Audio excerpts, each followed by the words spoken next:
नमस्कार दोस्तों, स्वागत है आप सभी का अपना प्यारा सा YouTube चैनल खुशी टेक्निकल बायोलॉजी में। चलिए तो स्टार्ट करते हैं। सेल, कोशिका। कोशिका किसे कहते हैं, सेल क्या होता है, इसके बारे में हमें इस वीडियो में जानना है। जैसा कि आपको बताया गया था कि इससे पहले आप लोगों को हमने बायोलॉजी क्या होता है, बायोलॉजी की कितनी ब्रांचेस होती हैं, उसकी खोज किसने की थी, ये सब के बारे में आपको बताया गया था। मतलब बेसिक एकदम स्टार्ट कर दिया गया था। तो आज आपका फर्स्ट क्लास होगा, ठीक है, वो आपका होगा सेल, कोशिका। ठीक है, तो हम 8 यूनिट से मतलब कि हम 20 से लिए हैं टॉपिक को। ठीक है, ये टॉपिक काफ़ी ईजी है और बहुत जल्दी कंप्लीट हो जाएगा। इसके बाद एक एक करके आपको सारी चीज़ें कंप्लीट कराई जाएगी। चलिए तो सबसे पहले बात करते हैं कोशिका क्या होता है। ठीक है, तो बच्चों कोशिका, सेल, ये बहुत ही साधारण सा वाक्य है और बहुत ही इंपॉर्टेंट है। ठीक है, मतलब बायोलॉजी का ये बहुत ही इंपॉर्टेंट टॉपिक है। इससे बहुत सारे क्वेश्चंस अक्सर हर एक एग्जाम में पूछे जाते हैं। ठीक है, तो ये स्पेशली जीआईसी वाले बच्चों के लिए मैं वीडियो बना रही हूँ। ठीक है, तो उन्हें एकदम डीप में पढ़ना है इस चीज़ को। तो कोशिका होता क्या है, कोशिका किसे कहते हैं, सॉरी, जैसा कि बच्चों हमें शुरू से बताया जाता है, सेल को हम बोलते हैं, cell is the basic unit of life. कोशिका जीवन की इकाई है ना, कोशिका जीवन की इकाई है। ये तो कहा जाता है कोशिका जीवन की इकाई है, लेकिन वाई, क्यों कहा जाता है कि कोशिका जीवन की इकाई है? ऐसा कोशिका में क्या है जो कोशिका जीवन की इकाई है उसे बोला जाता है ना, ये जानना जरूरी है। चलिए तो हम आपको बताते हैं कि कोशिका को कोशिका की मतलब जीवन की इकाई क्यों कहा जाता है, cell is the basic unit of life क्यों कहा जाता है।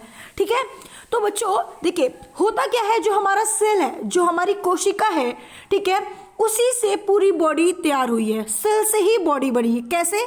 ठीक है, कैसे बनी है हम आपको एक एक करके बताते हैं। जैसा कि बच्चों क्या होता है, जब सेल आता है, ठीक है, जब सेल मिलता है तो सेल का डिवीजन होता है। ठीक है, जब सेल प्राप्त हुआ हमें और सेल का डिवीजन होता है, उसका विभाजन किया जाता है। ठीक है, और जैसे ही कोशिका का विभाजन होता है, वो क्या करती है, एक नई कोशिका का निर्माण कर लेती है। वो एक नई कोशिका का निर्माण कर लेती है, फिर उस कोशिका का विभाजन होता है, फिर वो नई कोशिका का निर्माण करती है, फिर उस कोशिका का विभाजन होता है, नई कोशिका का निर्माण करती है। इसी तरीके से बहुत सारे कोशिका इकट्ठा हो जाते हैं और एक ग्रुप बना लेती है, कोशिका का एक ग्रुप बना लेती है। और जैसे ही कोशिका का एक ग्रुप बनाती है तो कोशिका के ग्रुप को, ठीक है, कोशिका के ग्रुप को हम क्या कहते हैं, टिश्यू कहते हैं। समझ में आया बच्चों? देखिए अगर आपसे पूछा जाए कि टिश्यू क्या होता है, ऊतक क्या होता है, तो कई कोशिकाओं के समूह को टिश्यू कहते हैं। कई कोशिकाओं के समूह को टिश्यू कहते हैं। और कई कोशिकाओं का समूह बनता कैसे है, तो सेल का डिवीजन होता है, और डिवीजन होता है, बार बार डिवीजन होता है, एक नए कोशिका मिलती है, डिवीजन होता है, नए कोशिका मिलती है।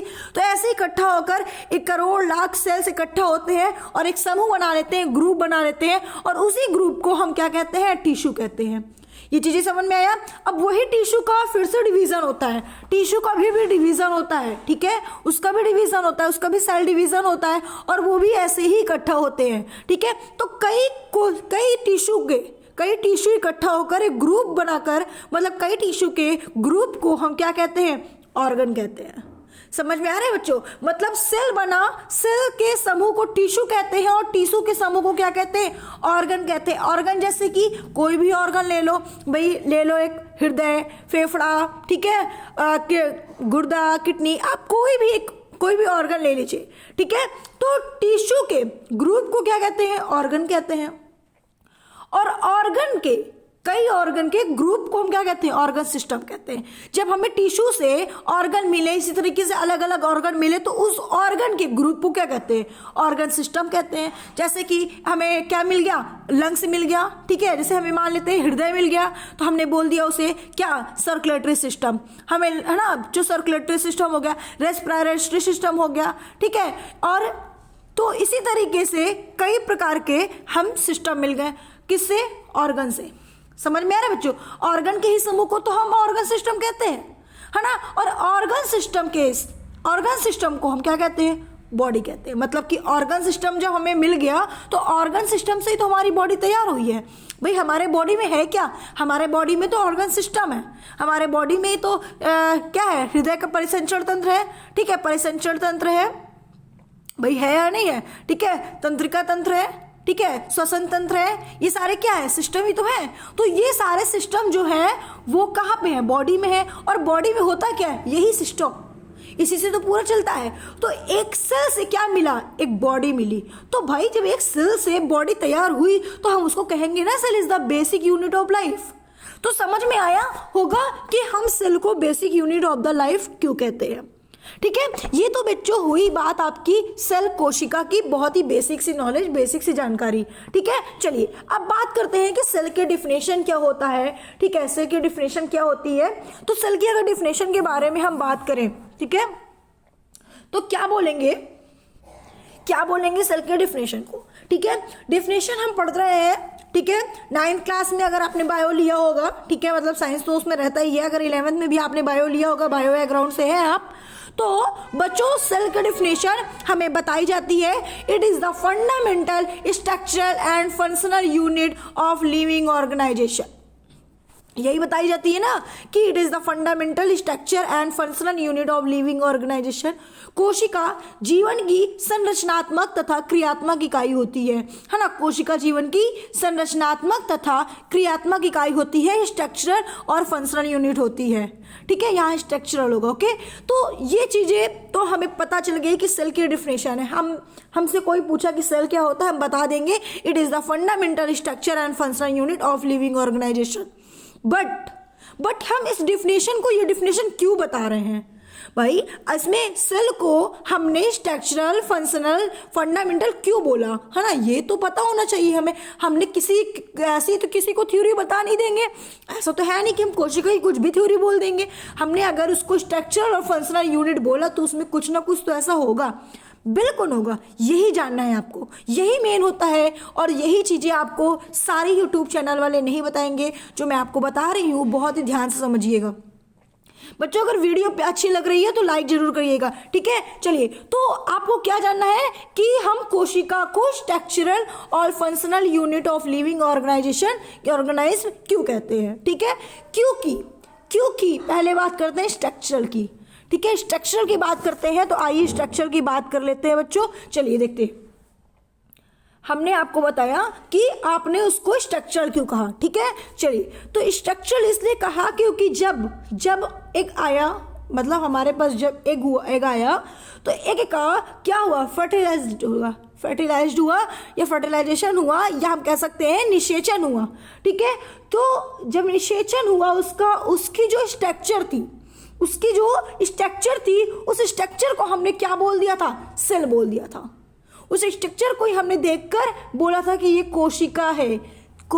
क्या है बच्चों, कोशिका। सबसे बड़ा कोशिका किस में होता है, शुतुरमुर्ग के अंडे पे, है ना। तो ये कोशिका है, मतलब एक फर्टिलाइजेशन हुआ और उसकी स्ट्रक्चर को देखकर हमने क्या बोल दिया, ये सेल है। इसलिए कोशिका को क्या बोलते हैं, स्ट्रक्चरल यूनिट, ठीक है। अब बात आती है फंक्शनल यूनिट क्यों कहते हैं।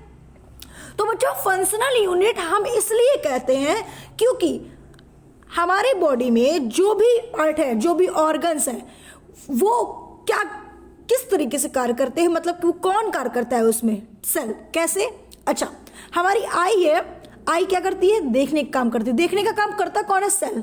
हमारा क्या है, सिस्टम है, कौन सा सिस्टम, नर्वस सिस्टम में कौन सेल है ना, वहां पे कौन सा सेल है जो कार्य करती है, न्यूरॉन। मतलब कार्य करने का काम कौन करती है, सेल। काम करने का काम कौन करती है, सेल। हमारी बॉडी में कोई भी ऑर्गन है उसमें काम करने का काम कौन करता है, सेल। हमने नर्वस सिस्टम बताया, नर्वस सिस्टम में न्यूरॉन्स, है ना, समझ रहे हो ना भाई। तो ये चीजें समझ में आई सबको कि हम कोशिका को फंक्शनल और स्ट्रक्चरल यूनिट क्यों कहते हैं। तो आप इजीली बता सकते हो कि कोशिका को फंडामेंटल स्ट्रक्चर और functional unit of the living organization, ये डिफिनेशन क्यों होती है, ठीक है। चलिए, ये आपका डिफिनेशन कंप्लीट हो गया। अब चलिए बात करते हैं हम बच्चों, किसके बारे में बात करेंगे कि सेल तो हम पढ़ रहे हैं, लेकिन हमें ये पता होना बहुत जरूरी है कि सेल का अध्ययन हम किस में करते हैं। सेल की स्टडी हम किस में करते हैं, सबका एक स्टडी होती है, सबका एक किंगडम होता है, ठीक है, सबका एक ग्रुप होता है, तो हम सेल की स्टडी किस में करते हैं, साइटोलॉजी में करते हैं, ठीक है। साइटो का मतलब क्या होता है, सेल, लॉजी का मतलब क्या होता है, लॉजी का मतलब होता है टू स्टडी। टू स्टडी बोले तो जिनके बारे में आप अध्ययन कर रहे हैं, किसके बारे में अध्ययन कर रहे हैं, सेल के बारे में अध्ययन कर रहे हैं, कोशिका के बारे में अध्ययन कर रहे हैं, ठीक है। तो सेल का अध्ययन किस में होता है, साइटोलॉजी में। सेल की स्टडी किस में होती है, साइटोलॉजी में, ठीक है। हिंदी इंग्लिश हम दोनों बता दे रहे हैं, ठीक है। अगर आपसे बोला जाए क्या बोलोगे, to study about cell is known as cytology, ठीक है। चलिए ये तो आपका एक हो गया, ठीक है। एक क्वेश्चन आपका यहाँ से बन गया कि कोशिका का अध्ययन कहाँ पे करते हैं, तो साइटोलॉजी में करते हैं, ठीक है। चलिए अब बात आते हैं कुछ चीजें और जानने की, ठीक है। चलिए तो ये मैंने आपको बता दिया पहले ही, ठीक है, बेसिक यूनिट ऑफ लाइफ क्यों कहते हैं और structural functional unit of life क्यों कहते हैं, ये दोनों चीज बता दिया, ठीक है बच्चों, ये यहाँ पे पहले ही बता दिया मैंने, ठीक है। चलिए इसकी खोज किसने की थी, कोशिका की, तो कोशिका की खोज रॉबर्ट हुक ने की थी। कोशिका की खोज रॉबर्ट हुक नामक एक वैज्ञानिक थे, उन्होंने कोशिका की खोज की थी, ठीक है। उसके अलावा अब बात करेंगे सेल थ्योरी की, ठीक है। सेल थ्योरी के बारे में डिस्कशन करेंगे कि सेल थ्योरी किसने दी थी, ठीक है। ये बहुत ही इंपॉर्टेंट और बहुत ही अच्छा क्वेश्चन भी है, कई बार आता भी है कि कोशिका की सेल थ्योरी किसने दी थी। तो एक स्लाइडेन और स्वान नामक एक वैज्ञानिक थे जिन्होंने कोशिका की मतलब उन्होंने सेल थ्योरी दी थी, ठीक है। कोशिका सिद्धांत के बारे में उन्होंने बताया था, सेल के बारे में, ठीक है। और उन्होंने इस थ्योरी में क्या बताया था, इस थ्योरी में स्लाइडेन और स्वान दोनों अलग अलग वैज्ञानिक हैं, इन्होंने दोनों ने क्या बताया था, ठीक है। इसके बारे में अगर हम डिस्कशन करें तो बच्चों एक चीज ध्यान रखिएगा कि जो हमारे स्लाइडेन और स्वान थे उन्होंने एक चीज बताई थी कि सभी जीवों का शरीर कोशिका और कोशिका के उत्पाद से या प्रोडक्ट से मिलकर बना होता है। ध्यान समझिएगा कि सभी कुछ जीवों का शरीर कोशिका या कोशिका के उत्पाद बोले तो प्रोडक्ट से मिलकर बना होता है, ठीक है। समझ रहे हैं ना बच्चों, यहाँ पे क्या कह रहा है, तो सेल थ्योरी में स्लाइडेन और स्वान नामक वैज्ञानिक ने यही बातें बताई थी, ठीक है। रॉबर्ट हुक ने खोज की थी, ठीक है, और स्लाइडेन और स्वान ने सेल थ्योरी में क्या बताया था कि सभी जीव का शरीर कोशिका और कोशिका के उत्पाद से मिलकर बना होता है। तो इतनी चीजें ध्यान रखिएगा, बहुत ही जरूरी है ये दो बातें, ठीक है। अच्छा, तो इतनी चीजें आपको कंप्लीट समझ में आ गया है बच्चों। अगर आप हमारे चैनल पे नए आए हुए हैं और तो जल्दी से वीडियो को लाइक कर दीजिए और अपने सभी दोस्तों को शेयर करिए, उन दोस्तों को शेयर करिए जिन्होंने अभी तक जो अभी जीएससी के स्टूडेंट हैं और बायोलॉजी से कर रहे हैं, ठीक है। और ये बेसिक टॉपिक है, तो जितने भी हमारे बायो के स्टूडेंट हैं सभी को शेयर करिए ताकि हमारा चैनल भी जल्दी से आगे बढ़े, ठीक है। आप सबकी मदद से ही हमारा चैनल आगे बढ़ेगा। और मैंने स्पेशली ये बैच की वजह से बनाया है क्योंकि ये बैच बहुत ही जो आपका चल रहा है, जो आपने वैकेंसी आई है जीएससी लेक्चर की, बहुत ही अच्छी वैकेंसी है, तो स्पेशली मैंने इसी की वजह से चैनल बनाया है, ठीक है। ऐसे तो मैं और भी चैनल पे पढ़ाती हूँ, ठीक है, लेकिन मैंने अपना खुद का चैनल ये सिर्फ स्पेशली बायो के लिए बनाया है, ठीक है। तो जल्दी से लाइक कर दीजिए और आपने अगर सब्सक्राइब नहीं किया तो चैनल को सब्सक्राइब करिए। चलिए, तो अब बात इतनी चीजें आपको समझ में आ गई सेल थ्योरी में, ठीक है। तो एक चीज और ध्यान दीजिएगा, अगर पूछा जाए कि वैसे पूछा नहीं जाता, ये सारी चीजें मैंने बेसिकली बता दे रही हूँ कि स्वान जो थे, ठीक है, स्लाइडेन और स्वान दो वैज्ञानिक थे। स्वान ब्रिटिश जूलॉजिस्ट थे, ठीक है, ये ब्रिटिश जूलॉजिस्ट थे। और जर्मनिस बॉटनिस्ट कौन थे, स्लाइडेन थे, ठीक है। जर्मनिस बॉटनिस्ट थे, जर्मन के रहने वाले थे, ठीक है, स्वान जी, ठीक है। अच्छा, इतनी चीजें ध्यान रखिएगा। अब एक चीज और ध्यान रखिएगा, एक वैज्ञानिक और है जो बहुत ही इंपॉर्टेंट चीजें क्वेश्चन है और कभी कभी पूछ भी लेता है क्वेश्चन। आपको ये याद रखना है बच्चों कि आपको सेल थ्योरी समझ में आ गई। सेल थ्योरी में बताया मैंने आपको, स्लाइडेन और स्वान नामक वैज्ञानिक भी आए, ठीक है, जिन्होंने कुछ न कुछ सेल के बारे में बताया। रॉबर्ट हुक ने भी खोज की इसके बारे में। एक वैज्ञानिक और थे जिन्होंने ये नहीं बताया था कि सेल का निर्माण कहाँ से होता है, मतलब कि नई सेल कहाँ से आती है, ठीक है। मतलब किसी ने ये एक्सप्लेन नहीं कर पाया, did not explain how new cell of format, मतलब कि सेल थ्योरी तो एक्सप्लेन की, लेकिन उन्होंने ये नहीं बता पाया, किसी ने नहीं बताया कि न्यू सेल का निर्माण, मतलब कि उसमें सेल डिवीजन होगा, फिर सेल डिवीजन में न्यू सेल का निर्माण होगा, ये चीजें किसी ने नहीं बताया। तो एक वैज्ञानिक थे जिनका नाम था रुडोल्फ विर्चो, ठीक है, जिनका नाम था रुडोल्फ विर्को। ये 1855 में इन्होंने बताया था कि जो पुरानी सेल होती है उसका डिवीज़न होता है, फिर सेल डिवीजन से न्यू सेल का निर्माण होता है। तो ये किसने बताया था? रुडोल्फ विर्चो ने बताया था। ठीक है, इतनी चीज़ें ध्यान रखिएगा, ये बहुत ही इंपॉर्टेंट क्वेश्चन भी है। ठीक है, अच्छा, उसके अलावा बच्चों अगर पूछा जाए कि डेड सेल की खोज किसने की थी, डेड सेल की खोज के बारे में बात कर रहे हैं, तो डेड सेल की खोज आप बताओगे रॉबर्ट हुक ने कॉर्क टिश्यू में की थी। ठीक है, कार के टुकड़े में इन्होंने रॉबर्ट हुक ने डेड सेल की खोज की थी। लाइव सेल की खोज पूछा जाए तो जीवित कोशिका की खोज, मृत कोशिका रॉबर्ट हुक नामक। लाइव सेल, ठीक है, लाइव सेल की खोज किसने की थी? तो एंटोनी लीवेनहॉक ने, एंटोनी लीवेनहॉक में इन्होंने की थी। और प्लांट में, ओनियन सेल में पहली बार इन्होंने प्लांट सेल की खोज ओनियन सेल में की थी। और एनिमल सेल की खोज तिथ में हुई थी। तिथ में मतलब दांत में, ठीक है, दांत में इन्होंने एनिमल सेल की खोज की थी और प्लांट में ओनियन सेल में इसकी खोज हुई थी। ठीक है, इस चीज को ध्यान रखिएगा। वैसे इससे कोई क्वेश्चंस नहीं होते हैं, लेकिन आपको बेसिकली ये जानना बहुत जरूरी होता है। ठीक है, चलिए आगे बढ़ते हैं कुछ इंपॉर्टेंट चीजें बताने के लिए जो कभी कभी क्वेश्चंस आ जाते हैं। ठीक है, ये इंपॉर्टेंट क्वेश्चंस है, इसको जरूर नोट कर लीजिएगा। और अगर आपको पीडीएफ भी चाहिए तो आप हमें कमेंट बॉक्स में या मेरा व्हाट्सएप नंबर दिया हुआ है इस पीडीएफ में ही, ठीक है, पढ़ाते हुए भी नंबर दिखेगा। ठीक है, चाहे आप नंबर नोट भी कर लीजिएगा, 1111324। ठीक है, ये हमारा कांटेक्ट नंबर है और इसी कांटेक्ट नंबर पे व्हाट्सअप कर दीजिएगा। ठीक है, नाम और अपना डाल दीजिएगा कि जैसी का क्या आपको पीडीएफ चाहिए। ठीक है, चलिए तो बच्चों बात करते हैं लार्जेस्ट और इंपॉर्टेंट क्वेश्चन आपका क्या था कि लार्जेस्ट सेल यूनिवर्स, पूरे यूनिवर्स में सबसे लार्जेस्ट सेल कौन सा है? क्वेश्चन बहुत ही अच्छा है बच्चों कि पूरे यूनिवर्स में लार्जेस्ट सेल्स कौन सा है? तो ऑस्ट्रिच सेल, शुतुरमुर्ग के अंडे में सबसे बड़ा सेल होता है। ठीक है, शुतुरमुर्ग के अंडे में, ध्यान दीजिएगा क्वेश्चन को पहले समझिएगा। यहाँ पे पूरे यूनिवर्स की बात कर रहा है सॉरी पूरे यूनिवर्स की बात कर रहा है कि पूरे यूनिवर्स में लार्जेस्ट सेल कौन सा है? तो ऑस्ट्रिच सेल में, ठीक है, शुतुरमुर्ग के अंडे में होता है। ठीक है, और अगर पूछा जाए पूरे यूनिवर्स में स्मॉलेस्ट सेल कौन सा है? तो बैक्टीरिया होता है। और बैक्टीरिया में क्या नाम है? माइक्रोप्लाज्म। ठीक है, माइक्रोप्लाज्म में गैलिक पेक्टियम। ठीक है, ये ध्यान दीजिएगा। ठीक है, तो ये जो थे, ठीक है, मतलब कि स्मॉलेस्ट सेल है जो, ठीक है, वो बैक्टीरिया, और बैक्टीरिया का नाम क्या है? माइक्रोप्लाज्मा। ठीक है, माइक्रोप्लाज्मा गैलिस्पेक्टम। ठीक है, गैलिस्पेक्टम है। ठीक है, ध्यान दीजिएगा, यहाँ स्पेलिंग मिस्टेक है, पेक्टम होगा। ठीक है, गैलिस्पेक्टम PECTUM होगा। ठीक है, ओके। और आगे क्या है? Largest and longest cell in human body, largest भी हो और लॉन्गेस्ट भी हो, किसमें? ह्यूमन बॉडी में। तो न्यूरॉन कहाँ पे होता है? ब्रेन सेल में। न्यूरॉन बताइएगा। एंड नेक्स्ट क्वेश्चन पूछा जाएगा smallest cell in human body, मतलब कि सबसे छोटी कोशिका ह्यूमन बॉडी में, सबसे छोटी कोशिका किसमें होती है? RBC में, लाल रुधिर कणिका में, रेड ब्लड सेल्स में। ठीक है, एंड स्मॉलेस्ट गैमेट सेल अगर आपसे पूछा जाए तो आप बताओगे गैमेट सेल स्पर्म, मतलब कि शुक्राणु। ठीक है, स्पर्म शुक्राणु, गैमेट का मतलब होता है प्रजनन कोशिका। ठीक है, प्रजनन कोशिका अगर पूछा जाए तो आप बताओगे स्पर्म शुक्राणु। ठीक है, तो ये आपके कुछ इंपॉर्टेंट हो, चाहे तो आप स्क्रीनशॉट ले लीजिए।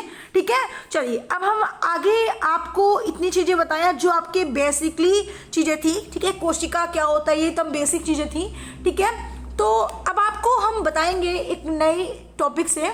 ठीक है, कोशिका के ही बारे में स्टार्ट करेंगे। तो मैंने कोशिका के एकदम बेसिक चीजें बताया। ठीक है, तो जो बच्चे इस वीडियो को देख रहे हैं, अगर उन्हें ऐसे ही कंटिन्यू वीडियो चाहिए और आगे पढ़ना चाहते हैं, हमारे साथ जुड़ना चाहते हैं, हमारी क्लासेस लेना चाहते हैं, तो हमें जरूर कमेंट करें और कमेंट करके जरूर इसका रिस्पॉन्स दें। ठीक है, तो आगे हम स्टार्ट करेंगे नेक्स्ट डे। आपकी जो क्लासेस होगी वो काफ़ी लॉन्ग चलेगी। अब ये तो मैंने एकदम बेसिकली बनाया था, बेसिक चीज़ें जानने के लिए। कल से हम स्टार्ट करेंगे कोशिका। ठीक है, कोशिका में ही क्या होती है कोशिका, सारी चीज़ें, इसके जितने भी उसके ऑर्गेनल्स है, ये सारी चीज़ें, तो आपको 6 से 7 दिन में पूरा ये टॉपिक कंप्लीट करा दिया जाएगा। साथ ही साथ आपको इसमें रिवीजन का मतलब आपके किस टाइप से क्वेश्चंस पूछे जाएंगे ये भी आपका कवर करा दिया जाएगा इस 1 वीक के अंदर। ठीक है, ये सारी चीज़ें आपका कंप्लीट हो जाएगा। चलिए हम फिर से मिलते हैं नेक्स्ट वीडियो के साथ। आज के लिए इतना ही, थैंक यू।